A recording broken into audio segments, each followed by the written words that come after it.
Hello and welcome to the Daily Aus. I'm Sam Koslowski. I'm Billi FitzSimons. Today's podcast is a little bit different. The future, according to us, is TDA's first annual benchmark on young Australians. What we care about, how we live, what gives us hope, and where we're taking the country next. So on today's podcast, we thought we would break down the key findings of our report and paint a picture of where our generation is at. Sam, do you want to start by giving us a little bit more context? So this is a new report that the Daily Aus has published this month. It's called The Future According to Us. Tell us where this idea came from, why it's important to TDA, anything you can tell us about why this is now being launched. So I think we like to think of ourselves, and I think it's true that we know young Australians and that we listen to young Australians, and importantly that we are young Australians. And we do a lot of polling on our newsletter or on Instagram, and there's a whole nother level of polling and research out there, which is research that people could rely on if they're writing a university paper or if they're looking at it as a company and wanting to make a decision. And that's that kind of really scientific level of research. And so that's always been seen as the next step for us in if we really want to represent young Australians. We need to not just understand what our audience thinks, but what a representative sample of young Aussies think who might not be in our audience as well. So this is about getting a snapshot of where young Aussies are at, what they are thinking politically, what is most important to them, the issues that are coming up for them every week, what is on their minds. Exactly. And the aim is to do it once a year, so that over a 10-year period, you can see how things change. And so this is the first one, and we don't have kind of, this has gone up 6% compared to last year. But it's an amazing starting point. And the way that we did it was we partnered with a research agency called Resolve Strategic. So, when you're looking at a news report from a traditional publisher and they say, Anthony Albanese's approval rating has gone up or down. Yes. They're the guys that do that. Amazing. So they do a poll and say, what do you think about a political leader? But they also do work for news organizations on what do you think about a certain topic. And so they know exactly kind of how to do this research in the best way.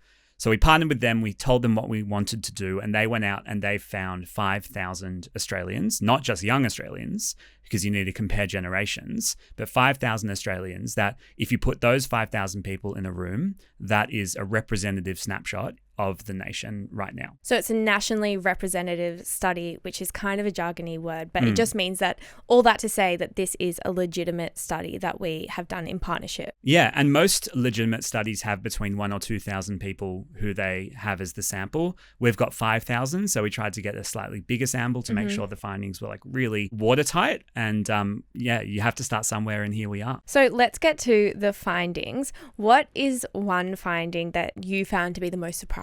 I think I was overwhelmed with just how confusing young Aussies are to understand. And it's very contradictory the way that they see the world. So the way that we see the world. The way that Don't we see the world. exclude us from it. Sorry, I should. So young Aussies are the most optimistic generation about their own futures. They are genuinely hopeful. But at the same time, they're the most pessimistic generation about the systems around us. So we believe fundamentally as a generation that we can adapt, we can learn, we can create opportunities in ways that perhaps our parents' generation don't quite appreciate. But when you think about the country as a whole, only 40% of young people think that the country is headed in the right direction. Less than half say that our democracy is working well. These are big ideas, and when we asked young Aussies whether Australia is the best country in the world, only 59% of them agreed. So for older Australians, that number was 76%.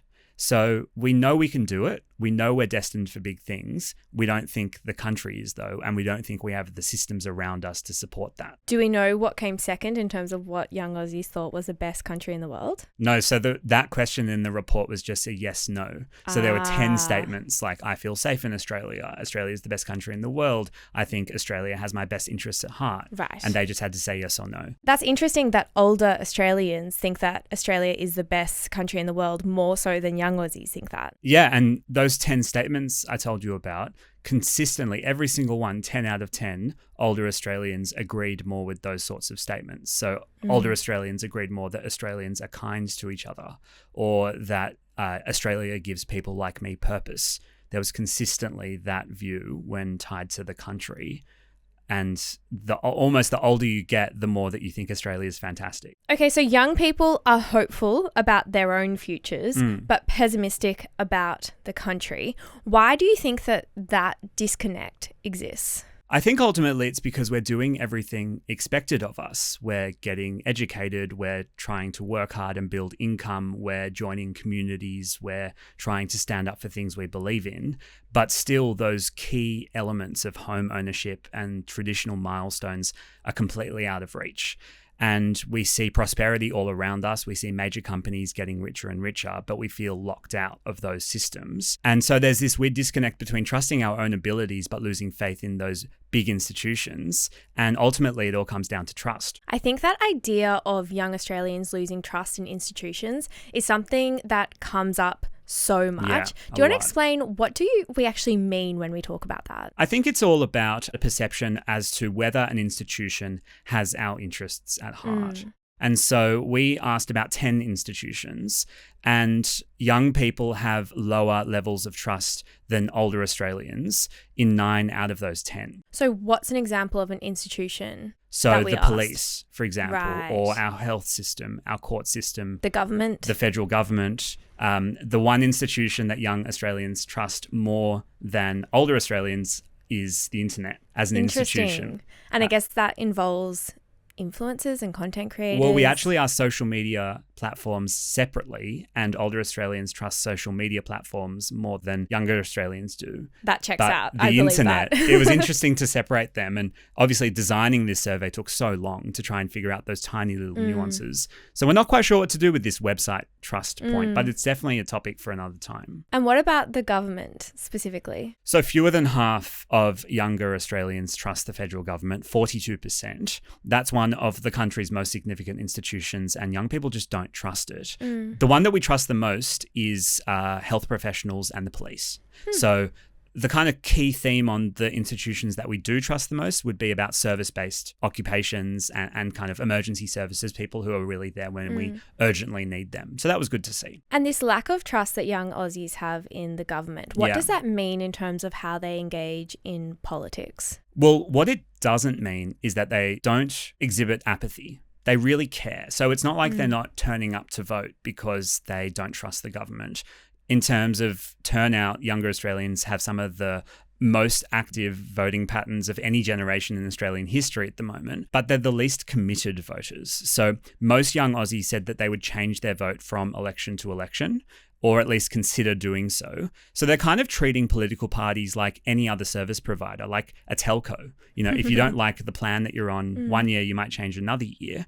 And they're not afraid to have kind of strong movement, which is different to older Aussies who, by and large, stick to a party for most of their lives. I think that's an important point, not to confuse a lack of trust in the government with a general apathy towards our political system. Yeah, and we're the most active in terms of our activism. So I think the lack of trust in a federal government, for example, comes out in the way that we protest on streets and we kind of take matters into our own hands. So 76% on climate action, for example, believe that modest individual actions can help create change more so than big policies.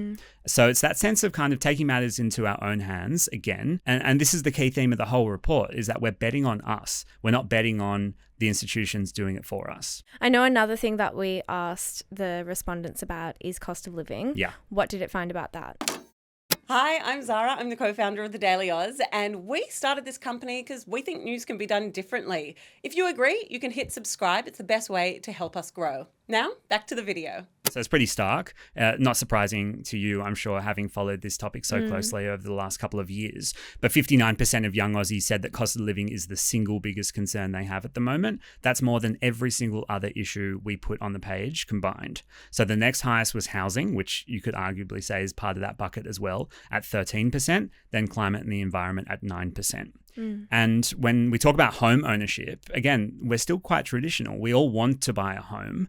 And that's really important because there's a difference between wanting to buy a home and knowing we're probably not going to. And I think that gets confused a bit. It's not that young Aussies don't want to buy a home. We really want to. We just know that we can't. So 1 in 3 young Australians have totally given up on home ownership. Wow. And they're calling it unrealistic. Again, they haven't given up because they don't want it. They've given up because they can't afford it. And I think there's also this idea that we have spoken about before in relation to young people about choosing to rent forever so that that money can instead be spent on things like traveling overseas, going to festivals and spending money on experiences. Yeah, and I think that that kind of lends itself to that point about the individual is we don't have trust that if we play the game and if we do it right, we'll be rewarded with home ownership in our 30s or 40s. We don't believe that anymore. And so why not fly business class and spend most of your savings on that? Well, That's ambitious. The business class flyer around the world has gotten younger. Maybe with some points. Maybe with some points. Maybe that's a terrible example. Yeah, I don't know if that's money. Well, we're definitely spending a lot more on leisure. And Yes. I think that when you don't have a housing deposit to save for, you can do that because what's the point of saving? And that's a whole economic framework of a society that's kind of changing. I'm laughing that a conversation about cost of living somehow turned to a conversation about business class. Well, that's one of the weird things. And we talk to brands a lot about this as well, is our wages aren't rising that quickly, but the amount of money that we spend as a percentage of that wage is skyrocketing. So it's a change in priorities for young people. Yes, in that way, in terms of home ownership, but a lot of other priorities that our parents have had are very closely held by us. So we really want to get married overall. It's 48% of people who aren't currently married do want to get married. Another 30%, I think, was already married under 35. So that's like kind of 80, 90% there. And just 14% of young people don't want or intend to start a family. So overall, we still want to have kids. We still want to get married. But the timelines for all of that have shifted so dramatically because the financial foundations that our parents have, that's not there. We're not buying a home and then thinking about a family and then thinking about getting married. It's all kind of happening in a bit of a jumbled order. I feel like when I think about how older generations speak about younger generations, they often talk about Gen Z young people in the workplace. And generally there is this sentiment that they're not very good workers or they don't really like working. What did the report find about that? Well, again, they told us that the perception of an apathetic generation of under 35s is wrong. So 79% of 18 to 34-year-olds are working, with only 6% unemployed. You have to remember there's a lot of full-time studying in there as well.